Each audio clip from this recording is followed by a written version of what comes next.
Hello and a warm welcome to Econoday Unplugged on Tuesday, the 27th of April, 2021. Mark Pender is across from me stateside and I'm Jeremy Hawkins in London. Last Tuesday, the World Health Organization reported that new global coronavirus cases had reached another record weekly high, and that must raise doubts about prospects for a strong pickup in economic activity this quarter. It also means that the vaccination rollout remains as, if not even more important than ever to the global recovery, and that variations in national inoculation rates will continue to help shape investor sentiment over coming months. More immediately, over the next few days, we'll get the first look at how the pandemic impacted economic growth at the start of the year.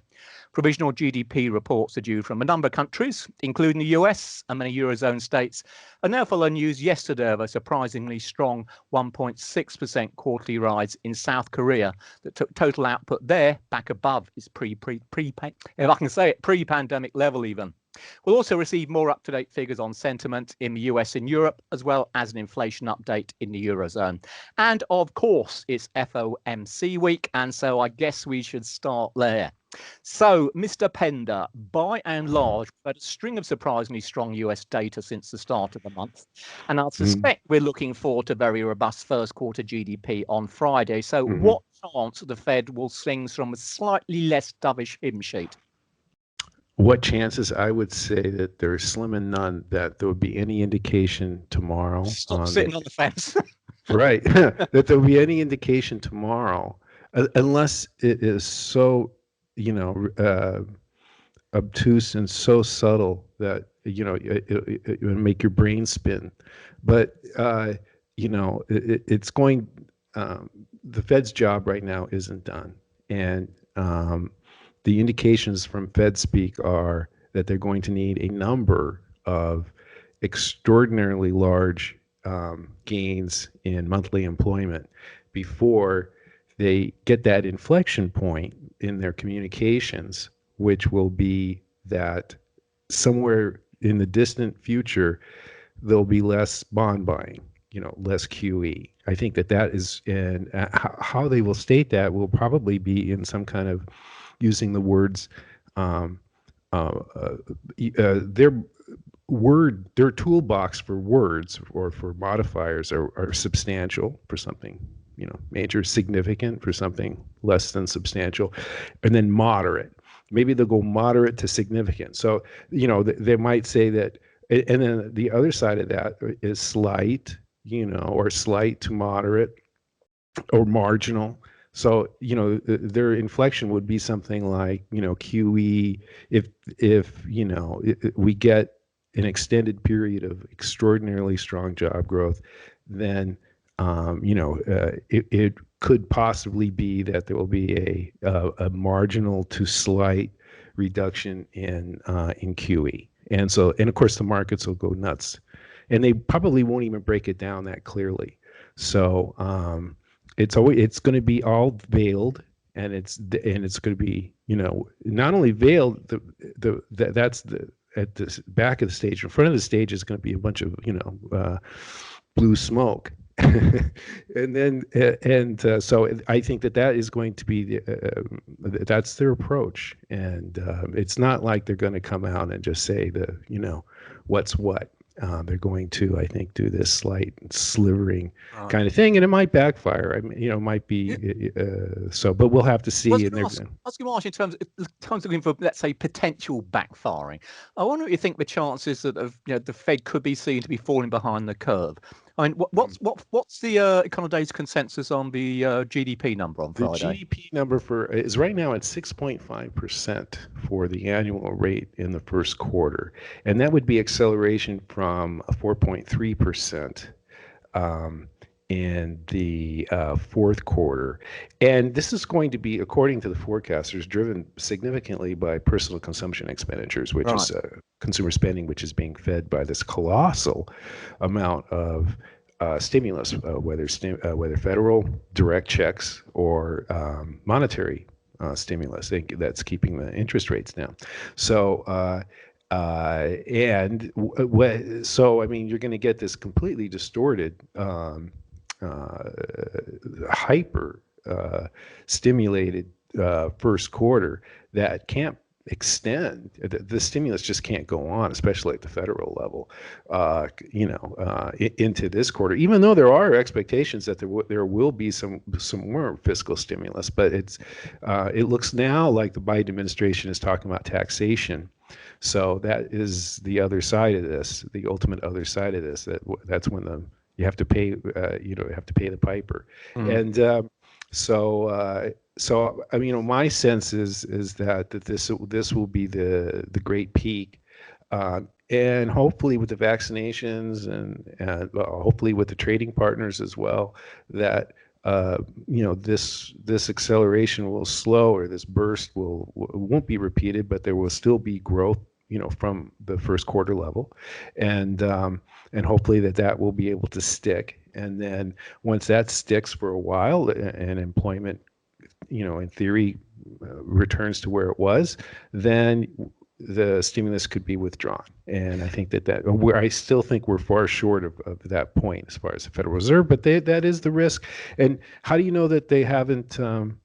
They're behind the curve. You have to look at the core inflation rates, and they're going up, but they're still well below the 2% target, and their slope really isn't pivoting very high. But if you look at non-core rates, exclude energy, then it doesn't look so good. So I mean, it's a delicate game right now that they're playing, and if inflation does take off, then I guess all the bets are out the window.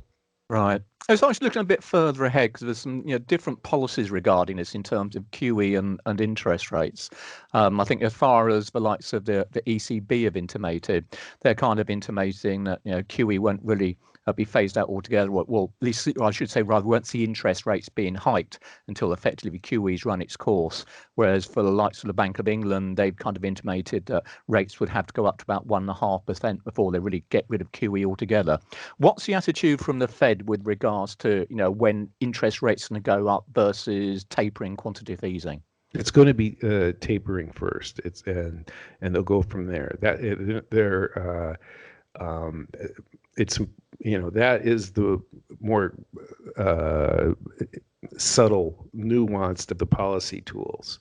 So, and they're going to try to make this as comfortable and as this liftoff in rates, or eventually as imperceptible as they possibly can. And to do that, I think they'll be doing incremental, indicating in the long distance away some kind of incremental shift in QE toward tapering. So I think that's going to be the Fed strategy. And but I don't think that's anywhere close yet. But like I say, if inflation begins to pick up, we certainly had inflation expectations readings, whether it's on the consumer side or whether on the business side, are both at historic highs. Even, I mean, it's incremental on the business side. I think it was 2.8% as measured by the Atlanta Fed, but that's the highest it's been. So, yeah. And as far as the University of Michigan measure, it has spiked, and we saw it in the consumer confidence today. They also have, the Conference Board has its own measure. It's an odd measure, but it's at 6.7%, and that is very high. It didn't accelerate from March in April's report, but other indications in that report, we just came out, so I can just really quickly describe what it is. It's very, very strong, much stronger than Econoday's consensus. Once again, the forecasters in the U.S. are way behind, are consistently behind the actual strength of the data. But still, the data isn't that enormously strong. It's still 10 points, 10% or more below where the level was before the pandemic in consumer confidence. But what this report did show was an exceptional improvement in the consumer's assessment of the current jobs market, whether jobs are hard to get or whether they're plentiful. This mix shows substantial acceleration from March. And remember, March had a 916,000 non-farm payroll gain that nobody had predicted. So if you base it on this, what we saw today, and this is a large sample, 3,000, consumers, U.S. consumers, And what are they saying? And they're saying job openings, and jobs are easy to get now, and much easier than they were in March. So that would imply then a greater acceleration in April payrolls. But as far as tomorrow goes, I mean, Powell will probably have, I, I might presume, have taken some kind of a peek at the GDP report first quarter, but that's not really a market mover or a policy mover. It certainly is, for the press and everything, and for everyone's understanding where the economy is, it's important. But it's a quarterly thing, and it's looking backwards. Whereas the April employment report, which is out a week from Friday, he doesn't probably have any view. That probably hasn't been assembled yet. So there won't be any advanced peak for him. So I think you might be flying in the dark there. But and if April does show this extraordinary, huge jolt higher, then that could affect or bring forward that moment when they have to communicate to everyone that policy the stimulus will begin to be withdrawn. That is going to be a very interesting report. I guess that's what next Friday week, is it? Yeah. Right. Watch this space closely. Okay, tar for that. I suppose compare and contrast. I mean, certainly coming out of Europe, it's a very different picture. As I was saying, it's very much backward looking now when you're talking about first quarter GDP, particularly in the context of the coronavirus and whatever. But I guess for Europe, because the performance here has been so much weaker than you've seen on your side, although it is backward looking, it could still be significant if, as seems probable, it's going to suggest that GDP held up potentially a good deal better than originally expected. And it is going to suggest that we got signs that economies are adjusting that much better to handling the fallout from the coronavirus. Is there going to be contraction from the fourth quarter? It looks very much like it's going to be a contraction. I've got to say, if we go back, let's say, to the beginning of this year, then I think, the typical call was for a contraction, a quarter-on-quarter contraction in European terms of around about 2% or perhaps 2.5%. The economy consensus now is running at only minus 0.9%. So you're pretty well less than half the original expectation.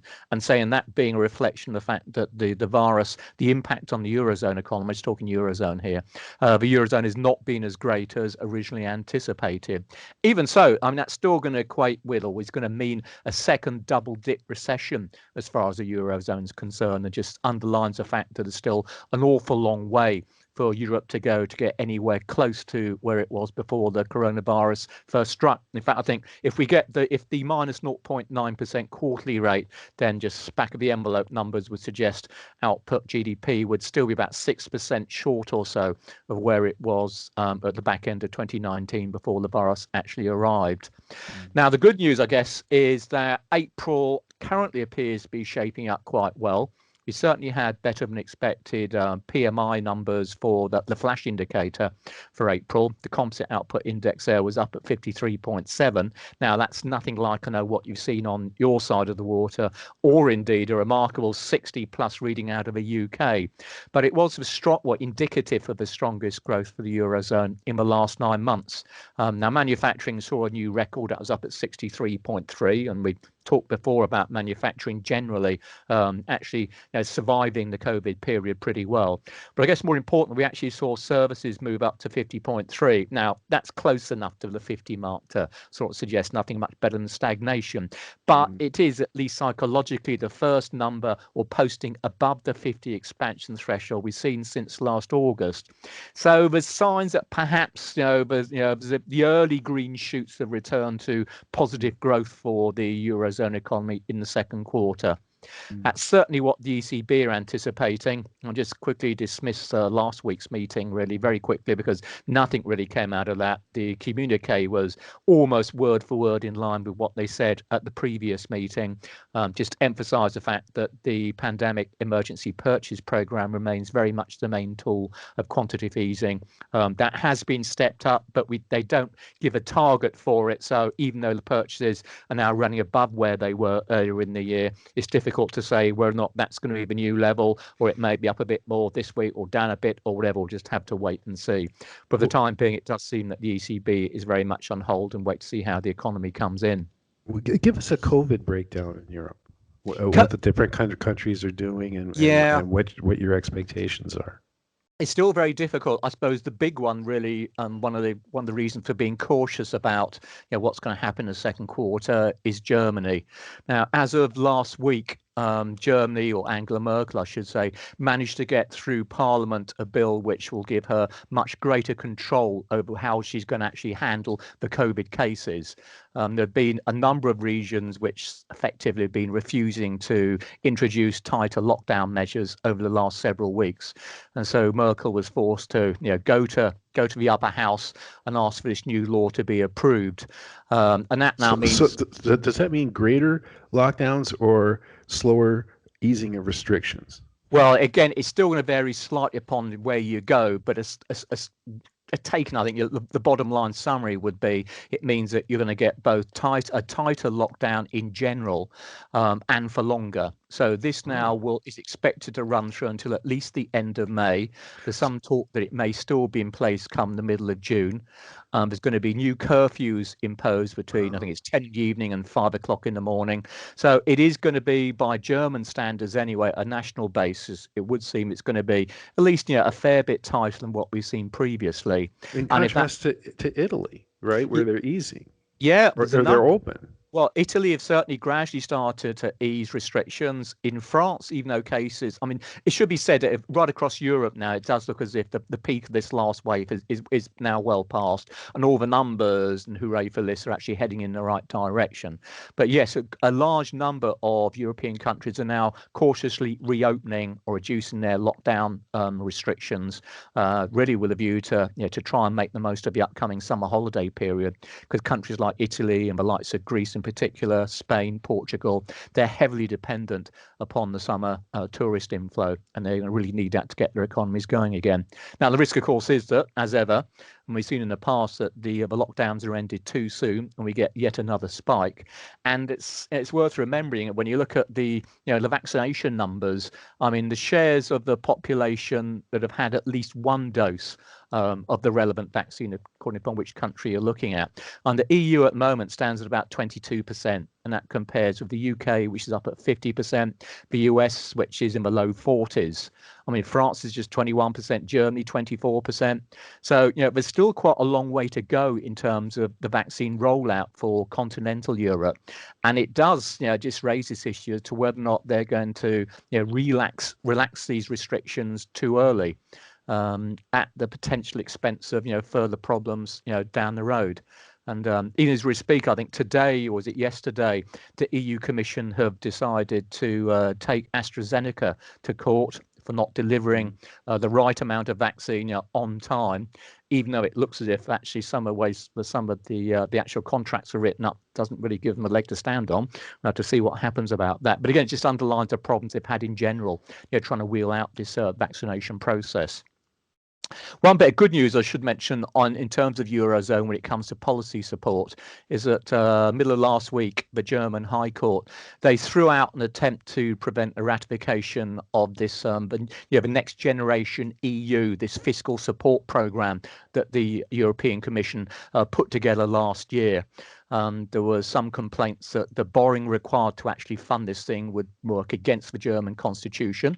But that was thrown out, and that was important because if that wasn't going to be ratified by Germany, and it's going to be ratified by all the countries, it really would have thrown a major spanner in the proverbial works. Now, as we speak, there's a number of member countries who have still to ratify these proposals, amazingly enough. And indeed, in theory, in order to actually access the grants or indeed the loans under this fund, individual member states have to put forward proposals about how they intend to use the monies. Now, there's a number of countries at the moment which actually haven't done that yet, and the timetable deadline for that is Friday, if I remember right. It's the end of April. So it's still, it's a bit of a mess, this fiscal support program across Europe at the moment. And at the earliest, it's going to be introduced at the beginning of July. So it really does underline the fact that trying to get through a coordinated, unified fiscal support package for the Eurozone as a whole is extremely difficult. and sort of make some of the problems perhaps you've had on your side trying to get packages through Congress, or indeed trying to get support measures through the UK House of Parliament. It makes them look really a piece of cake.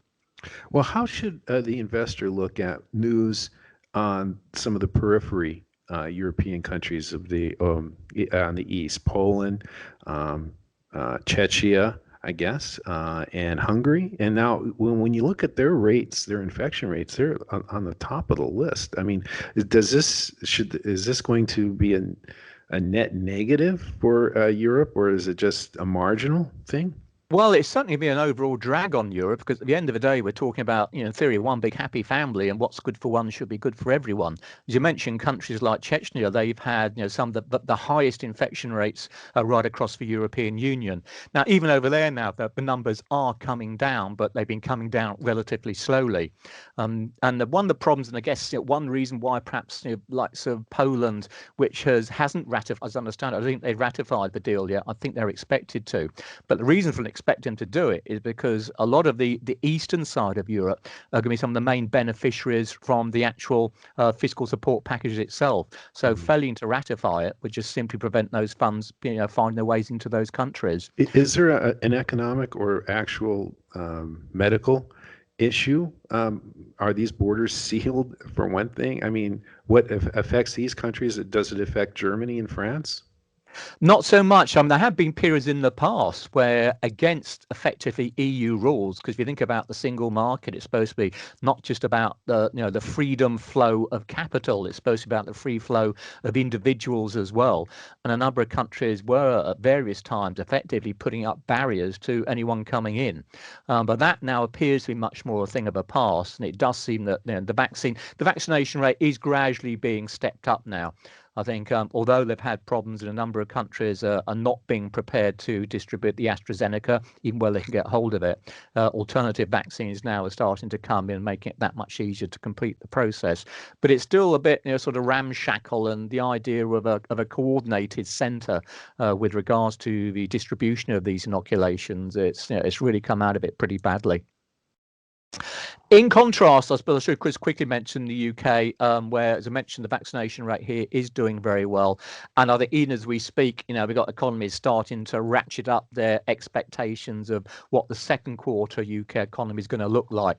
It still seems very likely, I should say, that the first quarter, in line with the Eurozone, saw a contraction in GDP. But now we've got, as I mentioned earlier, this flash April PMI, the composite output index, up at 60. That's its best reading since the back end of 2013. We've got multi-year highs on manufacturing, ditto for services as well. We've got an easing of a lockdown taking place over the course of the next several weeks. It started off already at the back end of March time. So putting it all together, it does look as if second quarter GDP in the UK ought to be a fairly decent number. So I think the idea of additional easing coming out of the Bank of England at this stage looks to be fairly remote. And when we get the next Bank of England meeting next week, it seems pretty likely it'll just come out and do nothing at all with policy because things are working. What are they, what are they going to do about a couple meetings back, was it? They were going to investigate the possibility of a negative rates and going to issue some kind of a statement on this later in the year. Is there, what's going to happen with that?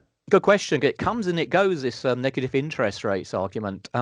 As things currently stand, as you mentioned a couple of meetings or so ago, when markets were actively contemplating the possibility of rates going negative, as they were thinking this is going to be a really bad first quarter, the bank came out and issued a directive effectively saying it's researching into the benefits or otherwise of negative interest rates. And effectively, they're going to send messages out to industry and financial markets to make sure that they would be prepared for negative interest rates by September. So that was taken as saying, well, if they're going to do it, they ain't going to do it until at least September time. So nothing's going to happen now. And in the interim, and it looks like over the next few months, the numbers are going to be such that negative interest rates are not really going to be a realistic option anyway.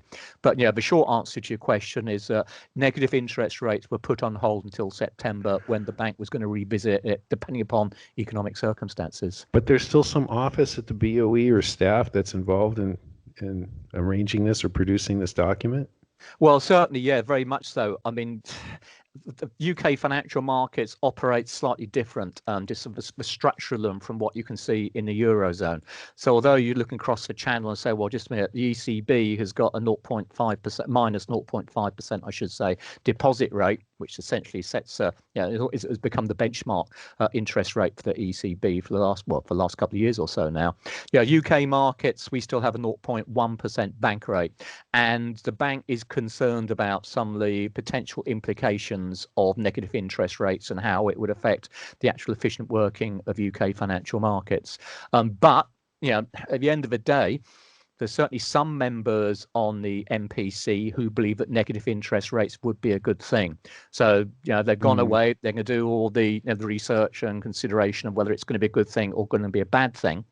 And by the time we get to September, one would think in the current environment that negative interest rates should be irrelevant then, because we're not going to need them.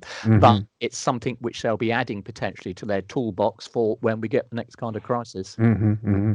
And I guess that's something is true of be it the Fed, be it the BOJ, be it any central bank. As we emerge from this coronavirus, new tools will have been added to their toolbox, which may or may not have to be used again in the future. Okay, I've got anything else? I don't think I've really got much else from my side. Anything else from yours? No, just I guess the U.S. is just kind of waiting for this stimulus to dissipate a little bit so you can get some clearer numbers. Everything is so inflated right now, except for core inflation. So and we're waiting. I guess the vaccination program is we're coming to hopefully some kind of a turning point here where things can on their own without all the stimulus start working on moving forward. And we start looking forward to tax hikes. Good. Yes. Okay, then let us wrap it up there for today. On behalf of Mark and myself, thanks as ever for listening. Podcast will be back again next week. And in the meantime, of course, you can find all the key market moving data and events listed and analysed in Econoday's global economic calendar. We'll see you next time. Bye for now.